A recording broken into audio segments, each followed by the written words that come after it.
The first thing Marisol Quintero noticed was the silver fork. It lay just inches from his hand on the breakfast table, catching the morning light like a small blade. Don Rafael Esposito reached for it and missed by a clean 3 inches. His fingers groped the linen tablecloth, patient, unhurried, as though searching for something he knew was there but could not see. Marisol froze in the doorway, the silver tray trembling slightly in her hands. Across the room, the head butler Tobias smirked. He picked up the fork himself, placed it under Don Rafael's hand with theatrical care, and winked at the undercook standing beside him. "There you go, sir. Right where you left it." Then, lower, to the cook. "Watch this. Last week I switched his wine with the cooking sherry. He drank the whole glass." The undercook stifled a laugh. Marisol didn't move, because in that single second she'd seen it. Just a flicker. The smallest tightening at the corner of Don Rafael's mouth as Tobias spoke. The kind of micro-expression a man makes when he hears something he is not supposed to hear. He wasn't blind, he was listening, and every single person in this house, the butlers who pocketed his cufflinks, the housekeeper who skimmed the grocery accounts, the bodyguards who whispered about which capo would replace him when he finally died, had no idea that the most dangerous man in the city was sitting at the head of the table, eyes glazed and unfocused, memorizing every word, every betrayal, every name. Marisol Quintero, 26 years old, 3 months on the job. The girl no one in this mansion had bothered to remember by her real name was the only person who knew, and she had a choice to make. Before you hear what she did next, and what it cost her, drop a comment below telling me where in the world you're watching from. I want to see how far this story reaches. If you stay until the very end, you'll understand why one quiet woman in a maid's uniform changed the fate of an entire criminal empire, without ever raising her voice. Hit that like button and let's begin. Because what happened in the next few days inside the Esposito mansion would unmake every single person who ever underestimated her, including Don Rafael himself. The Esposito mansion was the kind of house that made silence feel expensive. 22 rooms of polished walnut and imported marble, set behind iron gates on the highest hill in the city. The gardens alone employed 6 men. The kitchen ran like a small restaurant. There were 3 drivers, 4 bodyguards, 2 housekeepers, a butler, an under-butler, a cook, 2 scullery girls, and Marisol. The new one, the quiet one, the maid who cleaned the upper floors and was supposed to be invisible. She had learned to be very, very good at being invisible. In 3 months, she had spoken perhaps 50 words to the family. She knew where to stand, so the bodyguards walked past her without seeing. She knew which floorboards creaked and avoided them. She knew which staff members hated each other, which ones were sleeping with each other, which ones stole, and which ones reported to people outside the house. She knew because she listened, and because no one ever thought to lower their voice around the girl with the dust cloth. The work was brutal. 14-hour days, 1 day off every 2 weeks. Pay that, after she sent money home to her grandmother in the village, left her with barely enough to buy soap. But it was work. And work, for a woman with no papers and no family in this country except a sick old woman who had raised her, was everything. She had been told 3 things on her first day. 1. Never speak to Don Rafael unless spoken to. 2. Never look directly at his face. He was a private man, and his condition, his blindness, the tragedy of it, the household whispered, had made him sensitive about being observed. 3. If she ever saw or heard anything inside this house, she had not seen or heard it. Ever. The previous maid, a girl named Yelena, had forgotten this rule. No one had seen Yelena since. Marisol had nodded to all 3, and in 3 months, she had followed 2 of them perfectly. She had never spoken to Don Rafael. She had never repeated a single thing she had seen, But the second rule, the one about not looking at his face, that one she had broken on her very first day, not out of defiance, out of habit. Marisol had been raised by a grandmother who said only liars and cowards spoke to a person without looking at them, and Marisol Quintero was neither. So when she had been introduced to Don Rafael Esposito on her first morning, she had looked him directly in the eye. She remembered it clearly, the slight tilt of his head, the pause that lasted half a second too long, the way his fingers, resting on the silver handle of his cane, had stilled completely. He had said nothing. She had said nothing. She had assumed he hadn't noticed. He was blind after all. Now, 3 months later, standing frozen in the breakfast room doorway with a tray of coffee in her hands and the ghost of Tobias's cruel laughter still in her ears, Marisol understood something cold and clear. He had noticed. He had been noticing every day since. And the next words out of his mouth would change her life. Marisol. The tray nearly slipped from her hands. He had never said her name before. No one in this house ever had. Sir? Her voice came out smaller than she wanted it to. Don Rafael Esposito sat very still at the head of the long table, his face turned toward the window as though watching something in the garden beyond. Tobias and the undercook had gone rigid. The undercook's hand had stopped halfway to his apron pocket. The grandfather clock in the hallway ticked twice. Marisol Quintero, Don Rafael said. The way he said it, slow and careful, made it sound less like a name and more like a fact he had been holding for a long time. Bring the coffee here. Tobias, leave. Tobias's smirk dropped off his face like a coin off a table. Sir, I was just... Leave. The word was quiet. It was also the quietest, most absolute thing Marisol had ever heard a person say. Tobias bowed stiffly and walked out, the undercook scurrying behind him.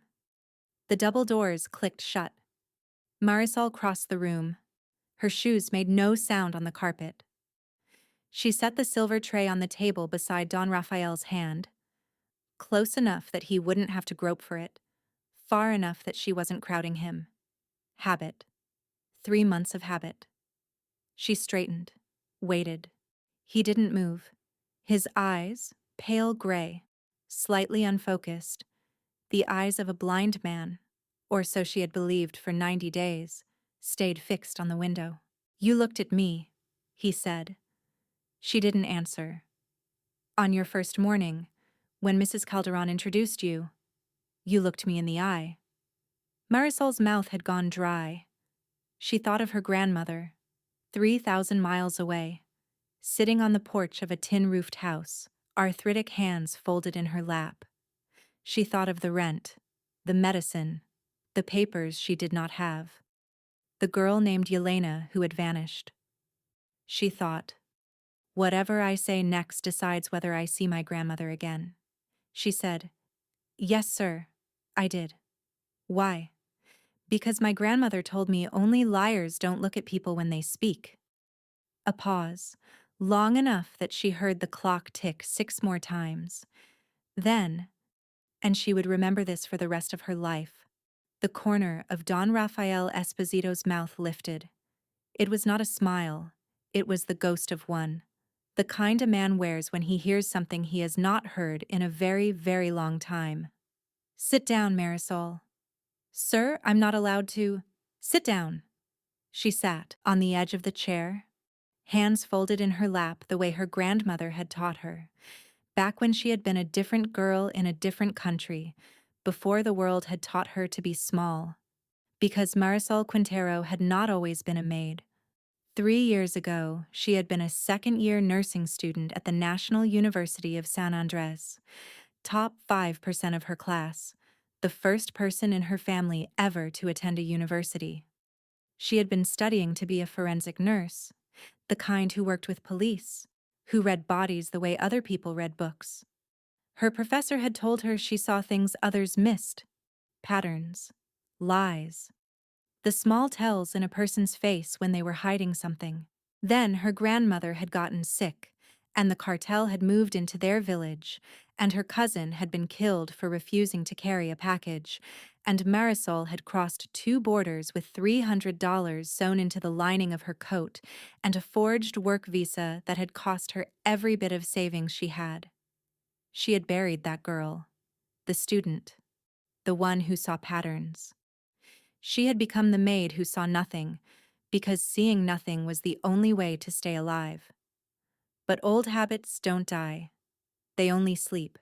And in 3 months in the Esposito mansion, the old Marisol, the one who read faces, had been wide awake, watching, cataloging, knowing things no maid was supposed to know. Don Rafael turned his head, slowly, deliberately. For the first time, his pale gray eyes met hers directly. They were not the eyes of a blind man.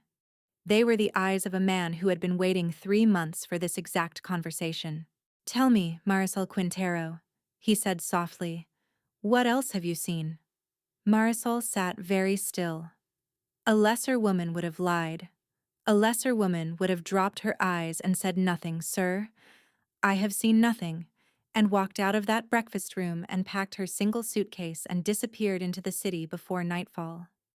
But Marisol Quintero had crossed 2 borders with $300 in her coat lining. She had washed the bodies of strangers in a hospital morgue at 19 years old to pay her tuition. She had buried a cousin she loved in dirt softer than the bones beneath it. She was tired of being small. So she looked Don Rafael Esposito in the eye, and she told him the truth. "Tobias takes the cufflinks from your dressing room," she said, "the gold ones with the family crest. He's sold 3 pairs to a pawnbroker on Calle Verde. Mrs. Calderon inflates the grocery accounts by about 14% and wires the difference to a man named Beltran, who I believe is her brother. The gardener Octavio reports the comings and goings of your cars to a phone number with a country code I don't recognize. Your driver Mateo is loyal. The cook is loyal. The undercook is not.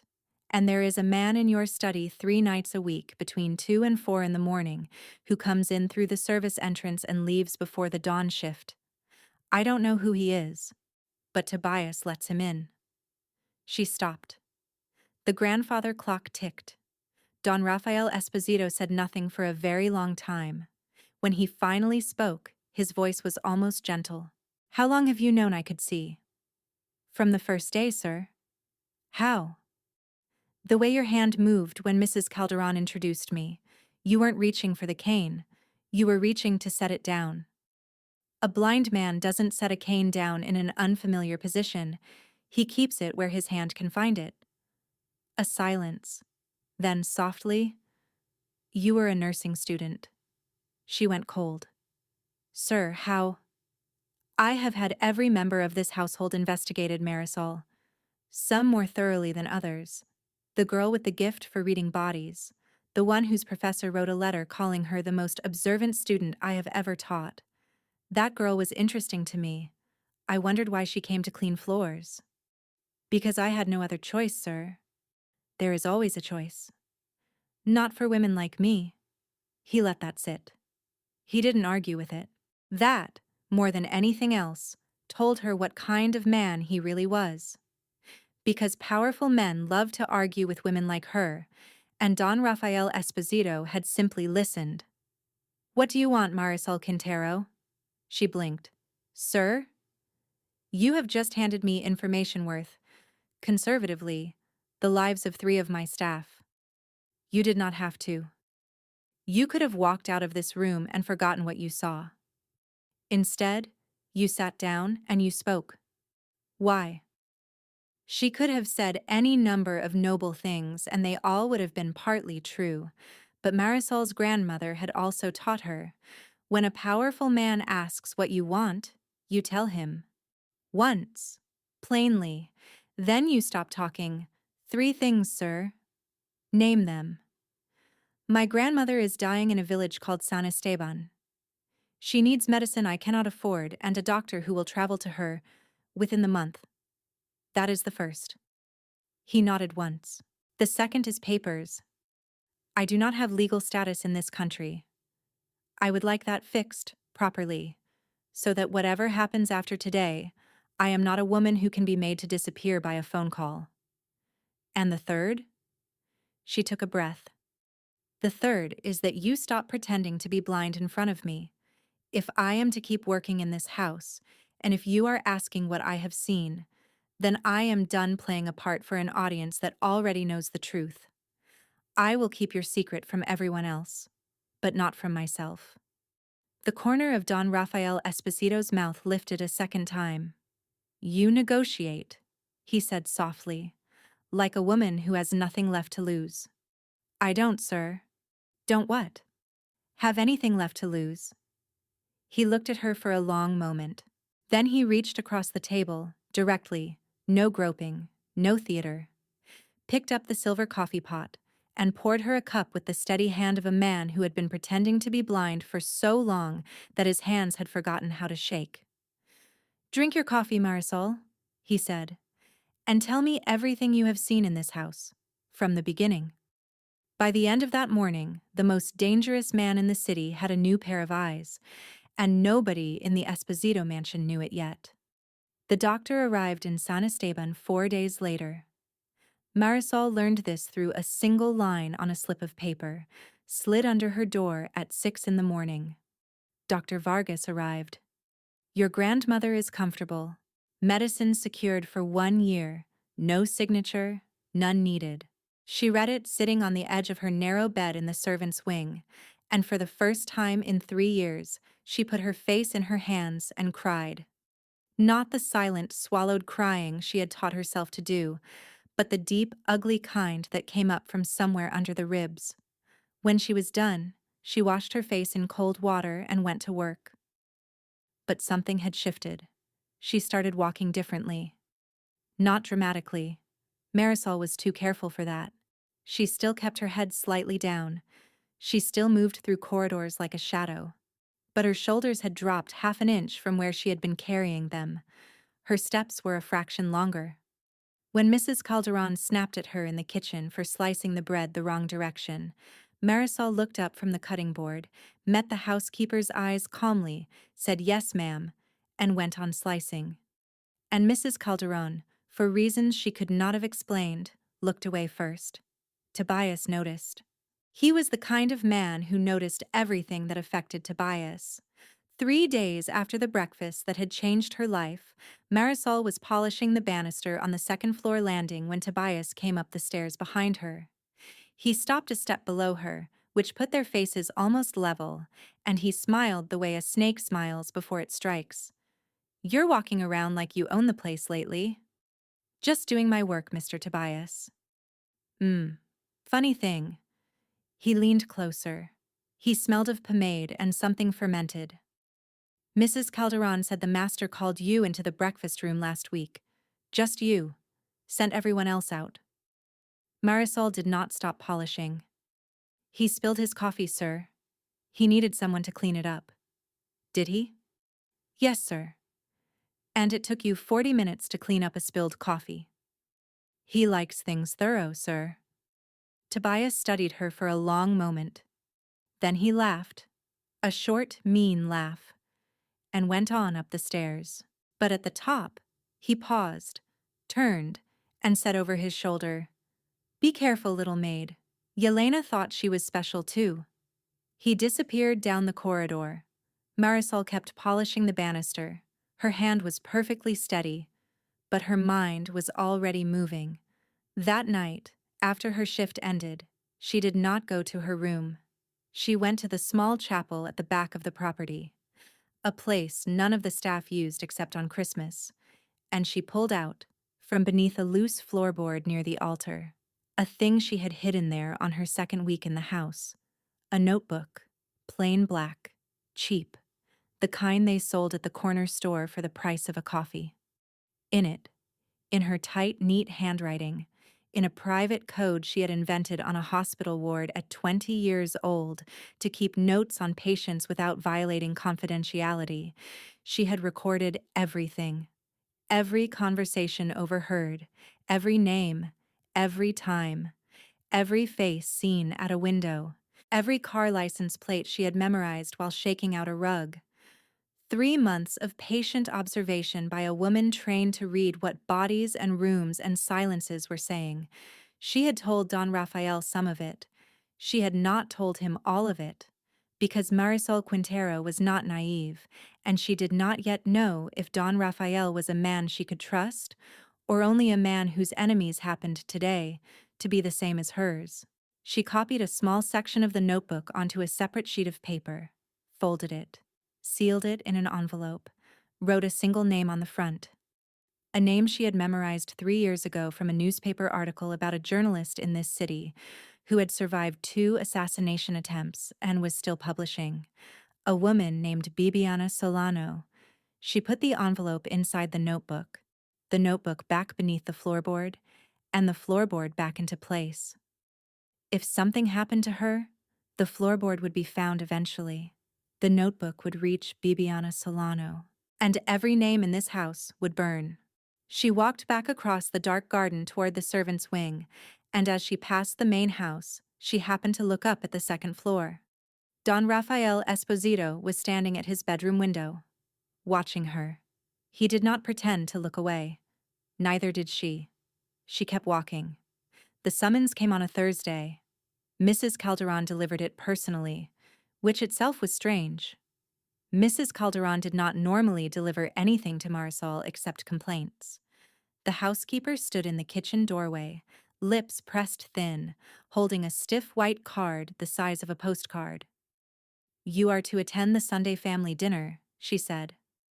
Don Rafael's instruction: black uniform, hair up. Be in the dining room at 7. To serve, ma'am? To attend. The kitchen, which had been bustling, went silent. The cook turned slowly from the stove. The undercook, washing dishes, dropped a pan into the sink with a clatter.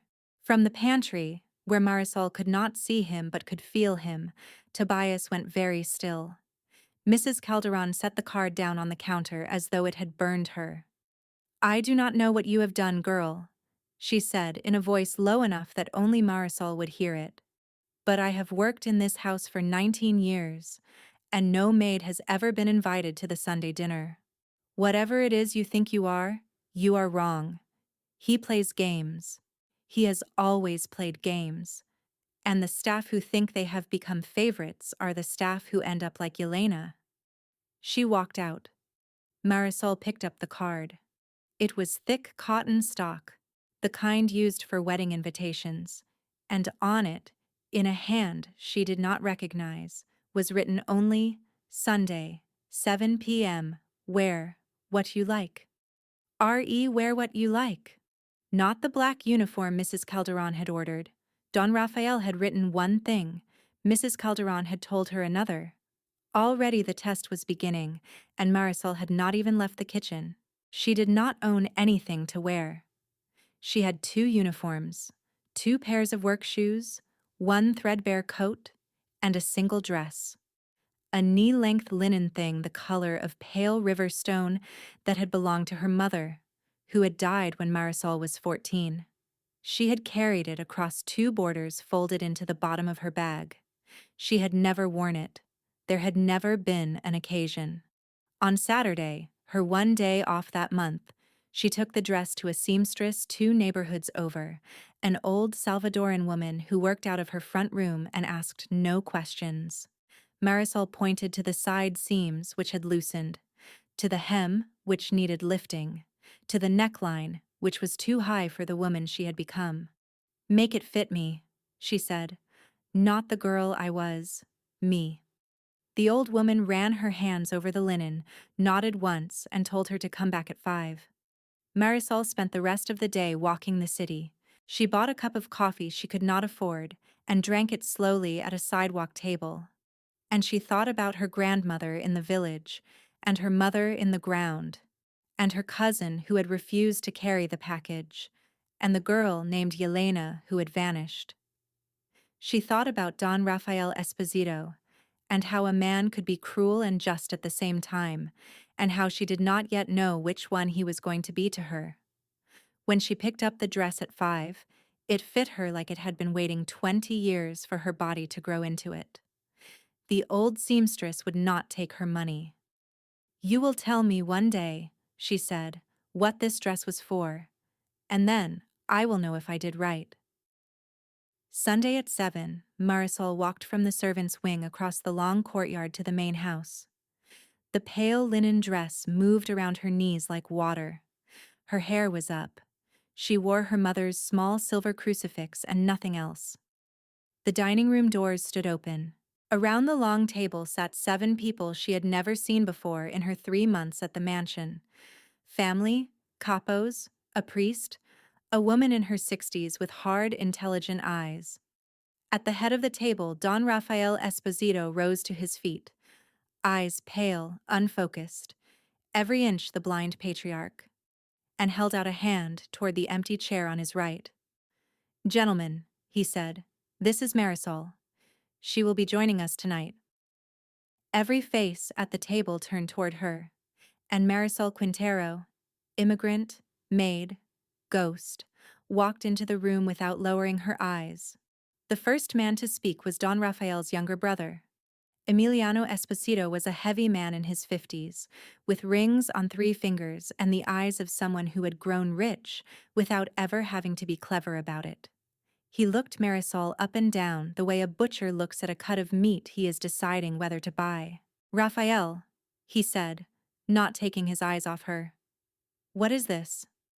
"This is dinner, Emiliano. Sit down." "This is a maid at our family table." "This is a guest at my table." Don Rafael's voice did not rise. It did not have to. "The distinction, brother, is the entire reason you have never sat at the head of it." A small, brittle laugh ran around the table. The woman with the hard, intelligent eyes, Don Rafael's aunt, a woman called Doña Inés, who had outlived 3 husbands and buried 2 sons, was watching Marisol with cold curiosity, as though examining an insect she had not seen before, and was not yet sure whether to crush. The chair beside Don Rafael was pulled out for her by a server Marisol did not know. She sat. The linen napkin was placed in her lap. A glass of wine was poured she did not ask for. She did not touch the wine. Across the table, a man of perhaps 40, sharp suit, sharper smile, the kind of capo who had risen through ambition rather than blood, leaned forward on his elbows. "So, Marisol." He let her name sit on his tongue a beat too long. "Tell us, how did a girl like you find her way to a chair like that?" "I walked, sir." A short pause. Then Doña Inés laughed, a single dry crack of a laugh, surprised out of her, and the capo's smile thinned. "I meant," he said, "what is your story? Where are you from? Who are your people?" "She survives, mostly," Marisol said quietly, "and then she is invited." Don Rafael lifted his wineglass. He did not drink. He simply held it, and the room understood that the small interrogation was over because he had decided it was. But the capo was not a man who let things go. His name, she would learn later, was Cristobal Reina, and he had been waiting 6 years for Don Rafael to weaken enough that he could move against him. He had taken the old man's apparent blindness as the first soft sign. The arrival of an unexplained maid at a family dinner was the second. He smiled again, wider this time. "Forgive me, Don Rafael. I only ask because in our world a stranger at the table is, how shall I say, a risk. We like to know the people we eat with. You are eating with her because I have asked you to. That should be sufficient." And yet? And yet? The 2 men looked at each other across the long table, and for the first time Marisol felt the temperature of the room change. Whatever was happening here was not about her. She was the test, the small, unexpected piece on a board that 2 men had been playing on for years. Don Rafael had brought her to this table on purpose, to see who would flinch. Emiliano, the brother, had already flinched. Cristobal Reina was about to. Doña Inés had not, and Marisol filed that away. The first course was served. A clear soup, very pale, that smelled of saffron. Marisol had never eaten saffron in her life, She watched from the corner of her eye which spoon Doña Inés used. She used the same one. She ate slowly. She did not speak unless spoken to. She answered every question put to her in the fewest words it took to be honest, and several times she answered with silence, which her grandmother had taught her was also an answer if you knew how to deliver it. By the third course, something extraordinary had happened. The conversation had shifted away from her. Cristobal Reyna was making a case to Don Rafael. Soft, polished, full of course, with respect. My brother. About a shipment route through the southern port that Don Rafael had refused to authorize for 2 years. He was using the rhythm of a family dinner, the warmth of wine, the presence of a quiet, pretty woman in a pale dress, to make his case feel reasonable. He did not know that Don Rafael could see his face. He did not know that Marisol could read it. She watched Cristobal's left hand, which kept returning to his water glass. She watched the small muscle at his jaw that tightened every time Don Rafael said the word no. She watched his eyes flick twice to Emiliano. Short little glances, the kind a man makes to a co-conspirator he has been told not to acknowledge. When the course ended and the servers cleared the plates, Don Rafael leaned slightly toward Marisol. Under the cover of reaching for the salt cellar, he said, in a voice meant only for her, "Tell me." "He is lying about the route, sir," she murmured. "Your brother already knows what he is going to say. They rehearsed." Don Rafael's fingers closed around the salt cellar. He did not move for almost a full second. Then he straightened, smiled the slow, patient smile of a blind man being kind to his guests, and said pleasantly, "Cristobal, tell me again, from the beginning. I want to be certain I understand." Cristobal began again. His voice, this time, was a fraction less smooth. And under the table, hidden by the heavy linen cloth, Marisol saw Don Rafael's free hand close into a fist so tight that the tendons stood out white against his skin. Whatever was about to happen in this house, it was going to happen soon. And it was going to happen because of her. The phone call came at 4 in the morning. Marisol was awake when it rang. She had been awake most of the night, sitting on the edge of her narrow bed with the pale linen dress folded across her lap, listening. She had heard the cars leave at midnight. She had heard them return between 2 and 3. She had heard a single set of footsteps climb the back stairs at 3:30 and stop outside Don Rafael's study. When the phone rang at 4, she was already dressed. By 4:15, every senior member of the household was being summoned to the great hall. The long, marble-floored room used only for occasions the family wanted remembered. Mrs. Calderon, Tobias, the bodyguards, the drivers, the cook, Octavio the gardener, Emiliano, the brother, disheveled and unshaven and visibly afraid. Cristobal Reyna, smooth as glass in a fresh suit, smelling of cologne, as though he had been expecting the summons and had dressed for it. And Marisol. She was the last to enter. She was wearing her uniform now, the black dress, the white apron, because she had understood instinctively that the woman in pale linen had been for one night only. The great hall was lit by a single chandelier. Don Rafael Esposito stood beneath it, leaning lightly on his silver cane, his pale gray eyes drifting over the assembled household with the unfocused calm of a blind man. Doña Inés sat in a high-backed chair against the far wall. She did not speak. She watched. "My family," Don Rafael said softly. "My household. Forgive the hour." No one breathed. "For 3 years," he continued, "I have been a blind man. You have all been very kind to me in my affliction. You have led me by the elbow. You have read me my correspondence. You have placed my fork beneath my hand when I could not find it. I am grateful." He smiled. It was the first full smile Marisol had ever seen on his face, and it was the most frightening thing she had ever seen. "There is, however, a small matter I must clarify." He let go of the cane. It did not fall. He simply opened his fingers, and the silver cane stood for one impossible second balanced upright on the marble floor, and then he caught it before it tipped, his fingers closing around the wood with the precision of a man who could see exactly where it was. Mrs. Calderon made a small noise in her throat. Tobias went the color of old paper. "I have not been blind," Don Raphael said pleasantly, "for 2 years and 4 months."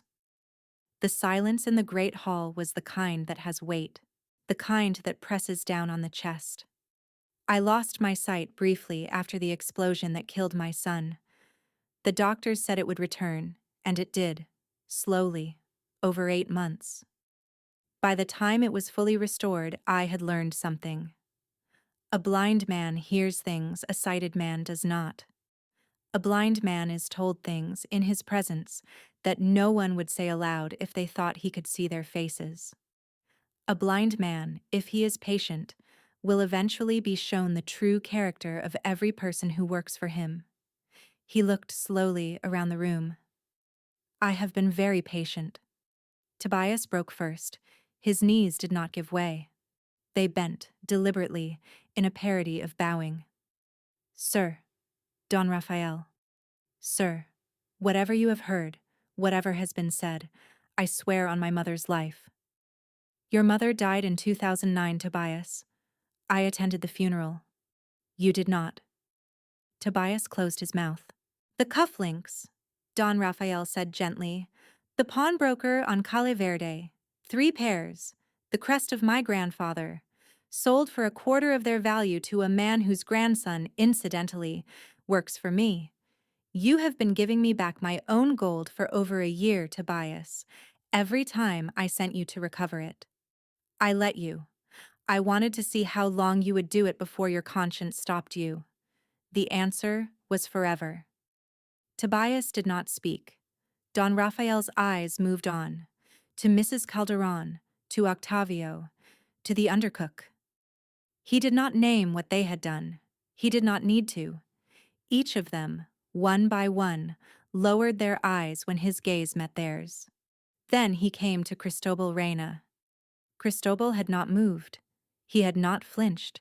He stood with his hands loosely at his sides and a small, careful smile on his face, and Marisol thought, "He is the most dangerous one.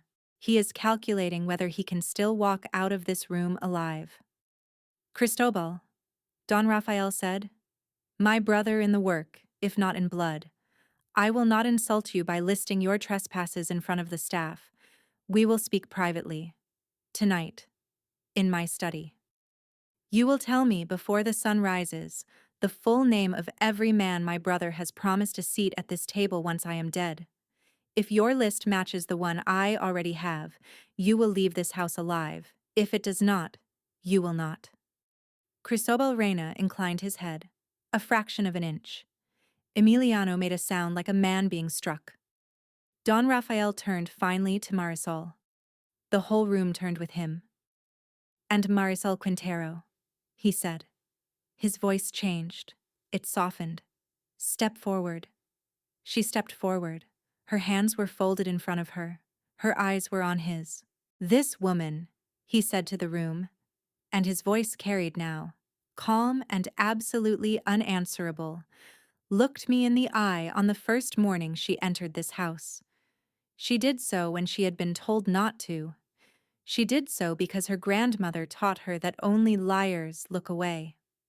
In 3 months in my employ, she has taken nothing that was not hers. She has lied about nothing. She has, 4 nights ago, given me information that has saved my life and the lives of men in this room who do not yet know they were going to die. She is, from this moment forward, no longer a member of my household staff." Mrs. Calderon made a small, satisfied sound. Don Raphael ignored it. "She is the head of my personal security. She will report to me and to Doña Inez, and to no one else in this house, in this family, or in this city. Her word, in matters concerning my safety, will carry the weight of my own. Anyone in this room who lays a hand on her, who threatens her, who diminishes her, who attempts to remove her will answer to me directly, without warning. He looked last at Tobias, without mercy. The silence held for one longer beat. Then Don Rafael Esposito turned his pale gray eyes, clear, focused, terrible, to Marisol, and bowed his head a quarter of an inch, the way a man bows to an equal. And Marisol Quintero, who 3 months ago had been a girl with $300 sewn into a coat, bowed back. The first 3 days were the hardest. Tobias was gone by morning. So was Octavio. So was the undercook. Mrs. Calderon remained, but only because Doña Inez intervened privately with Don Rafael and pointed out that 19 years of skimming groceries was, in the grand scheme of betrayals, almost touching in its smallness, and that a housekeeper, who had been thoroughly humiliated in front of the staff, would now be the most loyal woman in the house. Don Rafael had agreed. Mrs. Calderon had wept in the kitchen for a full afternoon and then resumed her duties as though nothing had happened, except that she now, when passing Marisol, stepped slightly to the side. Cristobal Reyna walked out of the study at 6 in the morning. Marisol did not know what list he had given. She knew only that he had walked out, and that 2 days later, in a different city, Don Rafael's brother Emiliano was found in a hotel room with a bottle of expensive whiskey, and that the official cause of death was recorded as suicide, and that Don Rafael wore black for 1 day and then never spoke his brother's name again. Marisol did not ask. There were some things she did not yet want to know, and Don Rafael, who understood her better with each passing day, did not offer them. What she did know was this. The mansion felt different.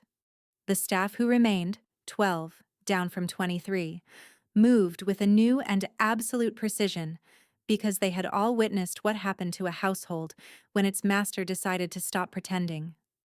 No one looked away from her now. No one whispered when she passed. When she gave an instruction, it was carried out before she had finished speaking. She did not enjoy this.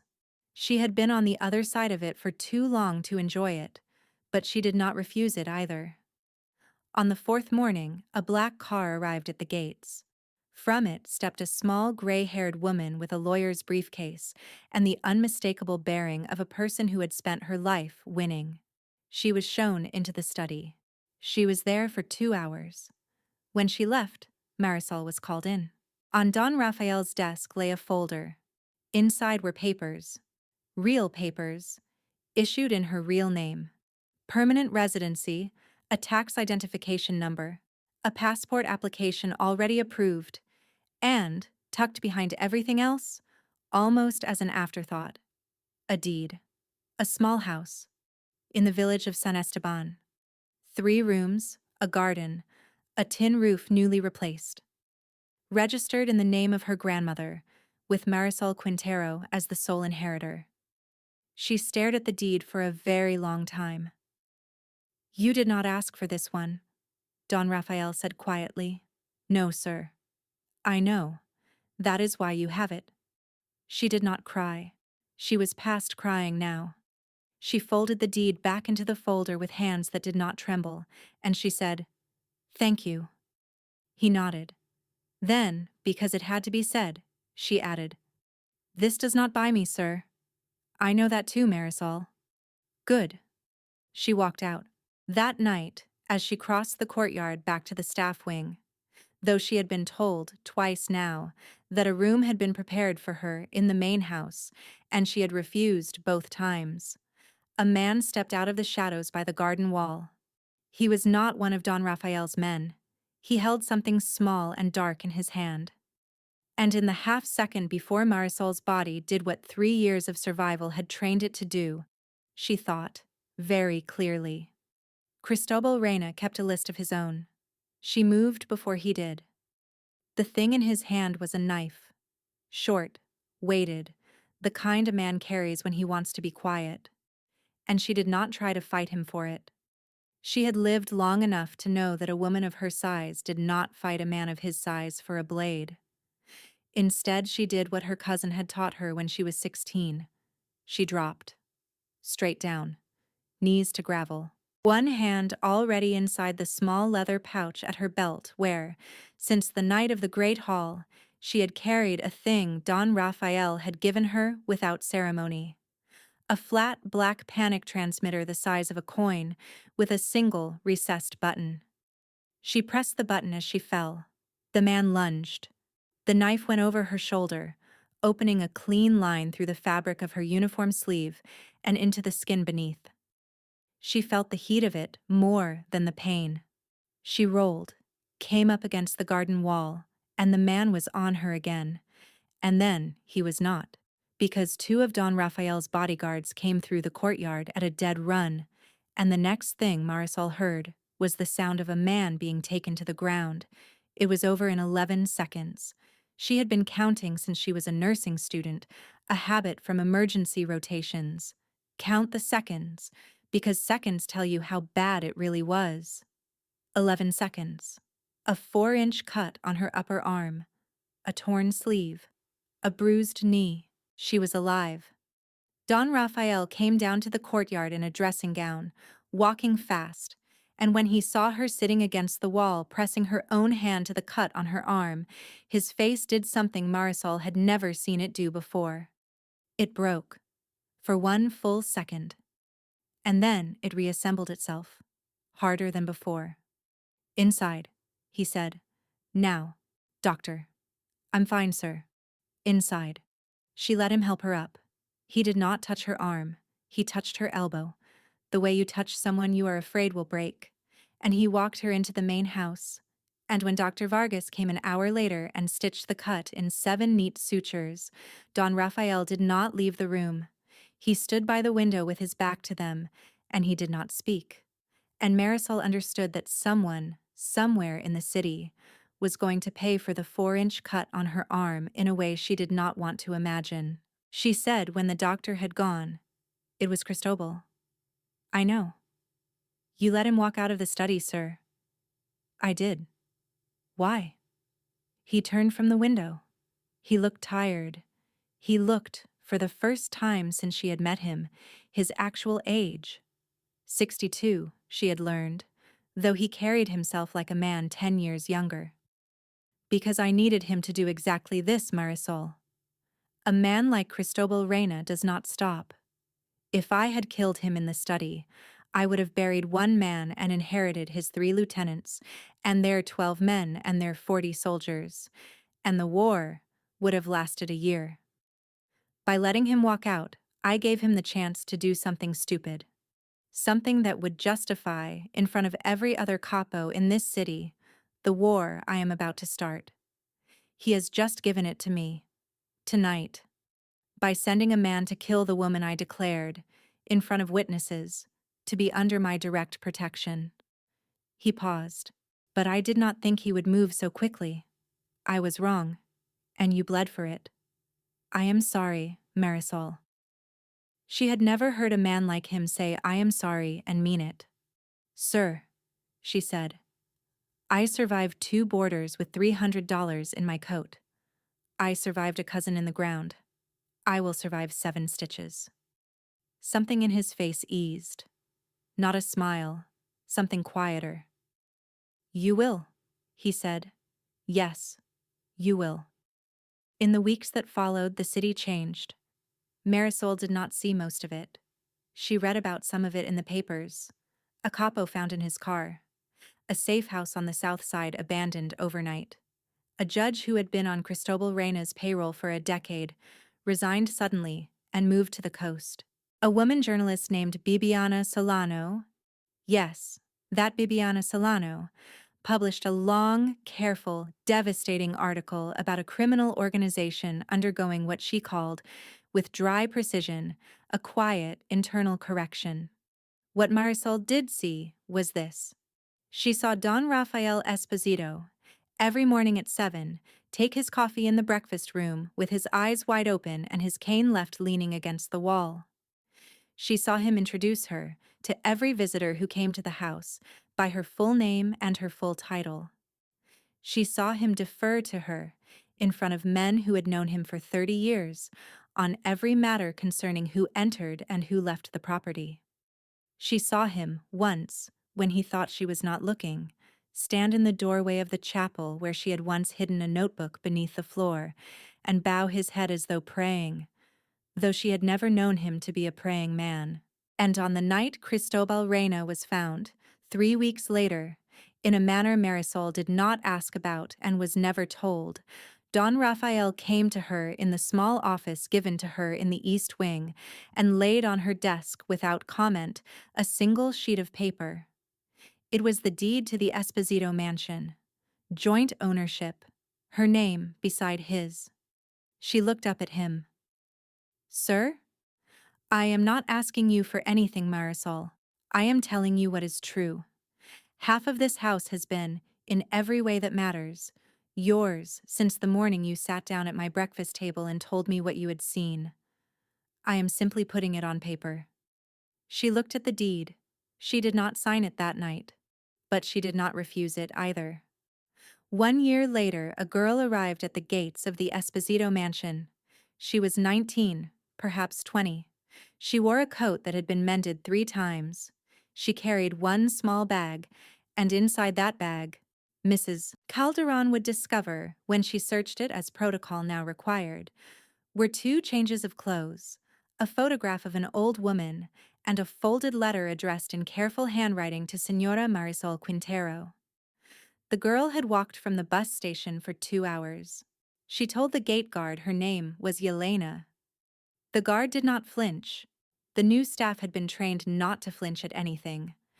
But he picked up the phone, and within 2 minutes, Marisol Quintero was walking down the long gravel drive in a charcoal suit and flat shoes, her dark hair pulled back, the 7-stitch scar on her upper arm long since healed to a thin, pale line. She stopped 6 feet from the girl at the gate. She looked at her face. And then Marisol did something she had not done in front of another person, except her grandmother, in 9 years. She wept. Because Yelena, the maid who had vanished, the one Tobias had used as a threat, the one Marisol had assumed for so long was buried somewhere under cement, was alive. Thinner than the photograph in the household file, a scar of her own at her hairline, eyes that had seen things, but alive. She had been smuggled out of the country, it turned out, by a kitchen porter who had loved her in silence for a year and could not bear what was about to happen to her. She had spent 2.5 years in a coastal town in another country, washing dishes in a hotel, saving money, learning a new language, waiting until she heard, through the slow underground network that women like her maintain, that the master of the Esposito house was no longer the same man, that there was a woman now who answered the door, that it was safe to come home. The letter in her bag was from Marisol, from Yelena herself. A thank you note written in advance, in case she was turned away at the gate. Marisol did not turn her away. She brought her into the house. She fed her.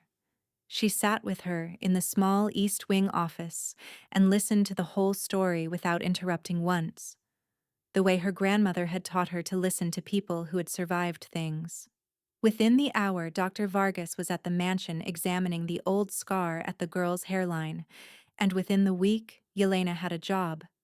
Not as a maid, never again as a maid, but as Marisol's personal assistant, with a salary and papers, and a room in the main house with a lock on the inside of the door. Don Rafael, when he heard the story, said only one thing. "I should have looked harder for her." "You weren't looking at all, sir." "No, I was not." He sat in his study and drank 1 glass of brandy and watched the garden through the window. And Marisol, walking past the door, saw him, and she understood that a man could become a different man only when he was finally willing to be honest about who the old one had been. That winter, Marisol's grandmother died in the small house in San Esteban with the new tin roof and Dr. Vargas at her side. She died in her sleep, holding a rosary, in her own bed, in her own home, in her own country. Marisol flew to be with her for the last week. She held the old woman's hand. She told her about the man whose house she now half owned, and the girl named Yelena who had come back from the dead, and the journalist Bibiana Solano who had written 3 more articles since the first. Her grandmother listened to all of it. Then she said, in Spanish, in a voice almost too soft to hear, "Mija, did you ever look him in the eye?" "Yes, abuela. From the very first morning." Her grandmother smiled and closed her eyes, and did not open them again. Marisol came home to the mansion in early spring. Don Rafael met her at the gate himself. He did not embrace her. He had never embraced her. He stood beside her instead, the way he had taken to standing beside her, close enough that his shoulder almost touched hers, far enough that she always had room to step away, and he walked her up the long gravel drive in silence. At the front steps, he stopped. "I have something to ask you, Marisol." "Yes, sir." "Stop calling me sir."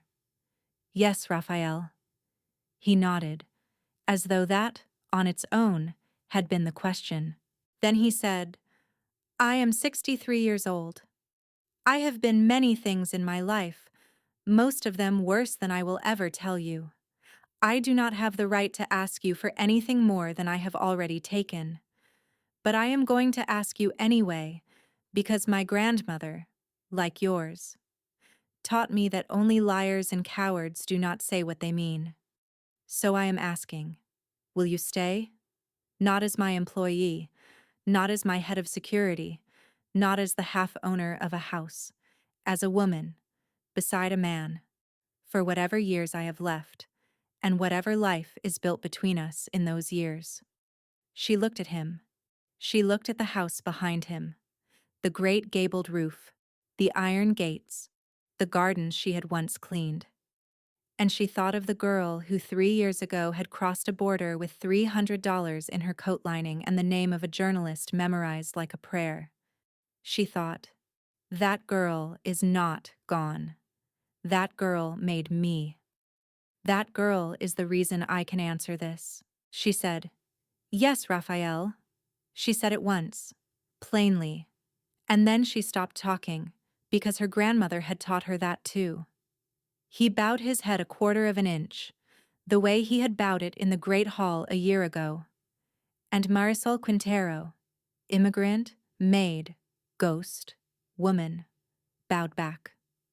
Behind them, the house she now belonged to caught the late afternoon light, and somewhere inside it, Yelena was singing softly in the kitchen, and somewhere in the city, Bibiana Solano was filing another story, and somewhere in a village 3,000 miles away, an old woman lay buried in soil softer than the bones beneath it.